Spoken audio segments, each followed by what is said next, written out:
2004 চনৰ 15 আগষ্ট 2004 চনৰ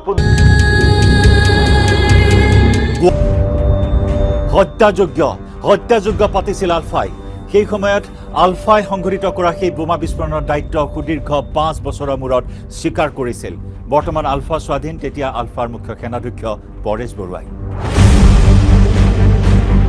আৰু সমগ্ৰ বিচাৰ প্ৰক্ৰিয়া চলি গৈছিল ধেমাজি সত্ৰ ন্যায়াধীশৰ আদালতত। 2019 চনৰ 4 জুলাইত ধেমাজি প্ৰায় 20 বছৰীয়া আইনী যুঁজৰ মেৰ পেছৰ অন্তত অৱশেষত গুৱাহাটী উচ্চ ন্যায়ালয়ে আজি এটা ৰায় ঘোষণা কৰিছে, যি ৰায়দানক লৈ এতিয়া সৰ্বত্ৰে ব্যাপক প্ৰতিক্ৰিয়াৰ সৃষ্টি হৈছে। 2004 চনৰ 15 আগষ্টৰ সেই স্বাধীনতা দিৱসৰ দিনটোত ধেমাজি মহাবিদ্যালয়ৰ প্ৰশাসনৰ উদ্যোগত স্বাধীনতা দিৱসৰ আয়োজন কৰা হৈছে। চৰকাৰী সেই স্বাধীনতা দিৱসৰ কাৰ্যসূচীৰ পেৰেডত অংশগ্ৰহণ কৰিবলৈ গৈছিল ধেমাজিৰ এজাক কণ শিশু। खनले बा जावले बुंबाय थानो आङो लुबैयाखै। एक्स एनडि बिनिनो माखासे सोद्रोमाफोर लोगोफोर फिन खनसेबाव आंनि हेल एसबि ब्लगाव बेखौ बरायनाय थाबाय। आं दिनै आउटडोर शुट खालामदों। नैबे जाहैबाय मुसलपुर बाथौफुरिनि मोनसे सारेन बिलो, बिराद फुराना फख्रि हा।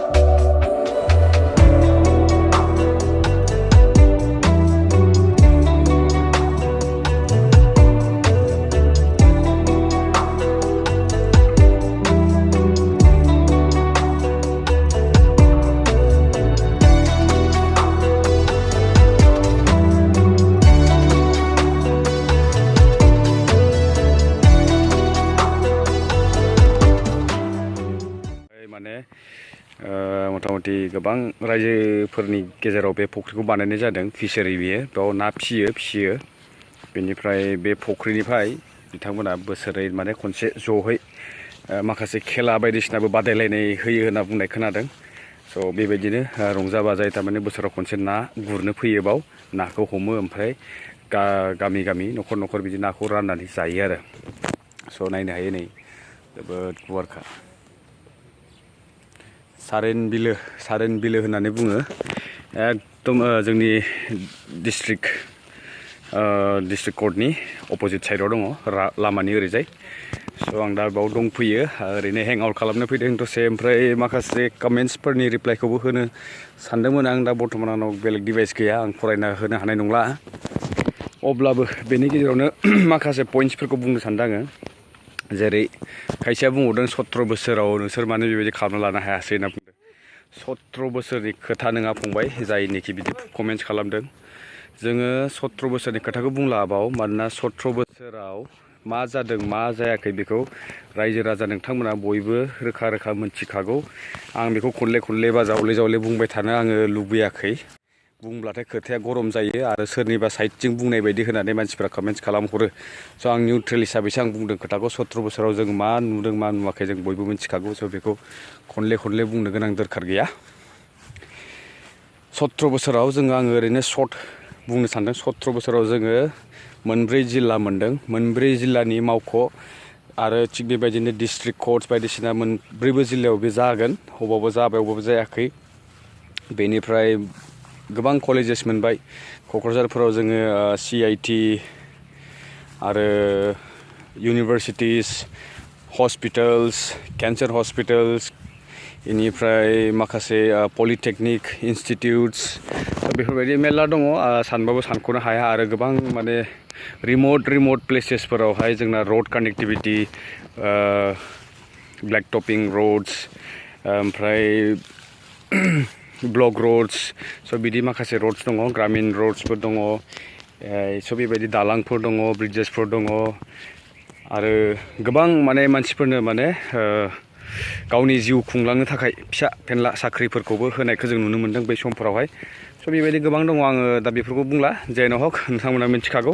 आरो जुदि मिथियाबा फिन खनसे भिडिअ लाबोबावगोन आङो मोनफा डिटेल्स फोरमायहरगोन नोंथांमोननो जुदि कमेन्ट सेक्सनाव कमेन्ट खालामनानै आंनो फोरमायहरोब्ला स' खोथाया बेसो जे आङो माखासे इस्युसखौ लानानै मैया बुंदोंमोन जे जोंखौ तामुलपुर डिस्ट्रिक्टआव लांबाय स' बेवहाय 17 बोसोरनि खोथाया बोरै फैलायखो 17 बोसोर सिगांनि खोथाखौ नोंथांमोना बुंदों 17 बोसोर बानायलांदों 17 बोसोरावथ' जोङो तामुलपुराव जों थांनायनि खुनु माबायानो गैया नोंथांमोना बुजिना नाय 10 किल'मिटार 12 किल'मिटार डिस्टेन्सआव जों थानानै जोंनियावनो मावख'आ दङ जोंनियावनो माखासे साब डिभिजन अफिसफोराबो दंखायो बावहाय जोंखौ दानख'नानै एथ' गोजान ओरैबो बारनो हाया ओरैबो बारनो हाया बेबायदि जायगायाव जोंखौ लाना थाङोब्ला सोरबायदि मानसिया गोजोननाय मोनगोन बुं फोरमायहर बै बिथांमोना स्पेसियेलि नोंथांमोना आंनो बुजायनानै फोरमायहर आरो आंनि भिडिअनि थ्रुयैनो नोंथांमोना कमेन्ट्सखौ हर रायजो राजाफोराबो फरायगोन नायगोन माबायदिहाय एक्सप्लेन खालामनो सानदों नोंथांमोना स' थिग बेबायदिनो माखासे आरो गोबां खोथा दंबावो उनाव सावरायसिगोन जा जियानो हक स' दा बर्थमान जोंनि बिटिसिनि पलिटिकेल सिनारिय'आ जोबोद गरम दुंहाव थासारि बुंनो हायो जोङो एभिक्सनखौनो लानानै होन डेलिमिटेसननि ड्राफ्टखौ लानानै होन बेनिफ्राय दा तामुलपुर डिस्ट्रिक्ट गोदान गायसनदों मोजां बाथ्रा नाथाय थाखानायफोरखौ सिफायफ्लेनानै ओरैनिफ्राय ओरै हुलुस थुलुस खालामलाबायनाया एसे मोजां जायाखै जायनिखि सार्भे खालामदोंमोन बिथांमोना एसे सानै हनै मावनांगौमोन खामानिखौ स' बियो जोबोर उतफाद्राय जादों मोजां जायाखै सोरबा बिदिखौ इन्टेलेक्सुवेल मानसिफोरनि मेलेमजिबि मानसिफोरा बेबायदि बानायो अब्लाथ' नोंथांमोनखौ बबे एंगोलजों फोथायथावना जोबोद गाज्रि जादों स' एसे सानफिननांगोन बिजिरफिननांगोन बेनि खेथ्रआव मोजां जाथ्राखै बियो स'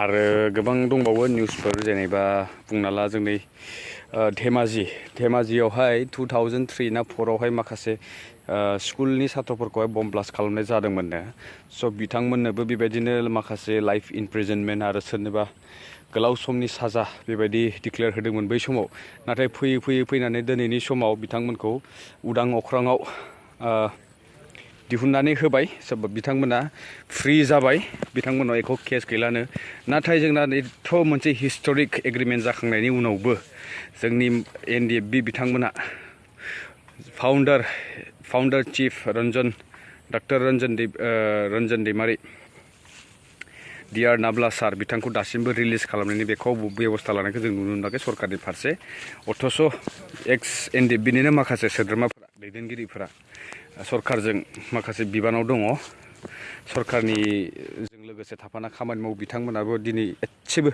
सानाखै नोंथांमोना साननाङा बिथांमोना लिडारल' बिथांमोनजों जरित गोबां मानसिफोर दङ रायजो राजाफोर दङ स' बिथांमोननि सार्थआव नोंथांमोना फाउन्डार चिफ रन्जन दैमारि बिथां आरो बिथांजों लोगोसे जायनाखि जेलाव दङ दा बिथांमोनखौ उदां अख्राङाव लाबोनायनि बेबस्थाखौ थाबैनो खालामना होनांगौ नङाबा फैबाय थानाय समफोराव नोंथांमोना बेनि फिननायखौ थारैनो मोनगोन होननानै आं सानदों स' बेनोसै नोंथांमोन स' दिनैनि ब्लगखौ आङो बेखिनि बुंनानै फोजोबनाय जाबाय स' फिन लोगो मोनगोन गाबोननि ब्लगाव गोदान ब्लगाव टिल देन बाय बाय